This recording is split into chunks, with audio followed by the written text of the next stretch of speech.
Hello guys, আমরা আজকে কোথায় আসছি বলো তো উষাই? চিতা পাহাড়। এটা কি চিটা পাহাড়? হ্যাঁ, এই যে অবশ্যই সাথে চিতা দেখেন পাহাড়। আমাদের ব্যাগ দুইটা নিয়ে আনছে আজকে উষাই আর আমি, দেখতে পাচ্ছেন আপনারা। চিটা পাহাড়ে এসে তোমার কেমন লাগছে, অনুভূতি কেমন, তোমার কেমন অনেক লাগছে? ভালো, অনেক অনেক। এই যে দেখেন আপনাদের ঘুরে দেখাচ্ছি।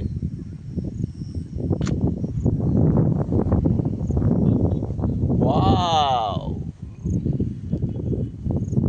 উষাই, তুমি গাড়িটা কিভাবে উঠাইছো বলো? অনেক কষ্ট করে গাড়িটাকে আমরা উপরে উঠাই নিছি, আচ্ছা, কিন্তু অনেক ভয়ঙ্কর রাস্তা। অনেক রিস্কি ব্যবস্থা আছে। রিস্ক নিয়ে আমরা আপনারা যারা আসবেন ওই দিক দিয়ে এই যে বাইকে করে আপনারা উঠে আসবেন, মানুষ যেখানে যাওয়া যাবে সেখানে ধরেন গাড়িও যাওয়া যাবে।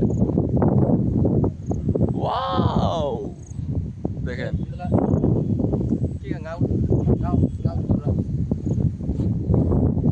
সময় থাকতে ভাই ঘুরেন ঘুরেন। আপনি যখন এক সময় দেখবেন আপনার কাছে টাকা পয়সা আছে, আপনি কিন্তু ঘোরার সেই সময়টা আর সুযোগ হবে না, বুঝছেন? ঘুরেন ঘুরেন, এ বয়সে ঘুরতে হবে। আমরা দুই ভাই আসছি, দেখেন দুই বন্ধু আসছি আমরা।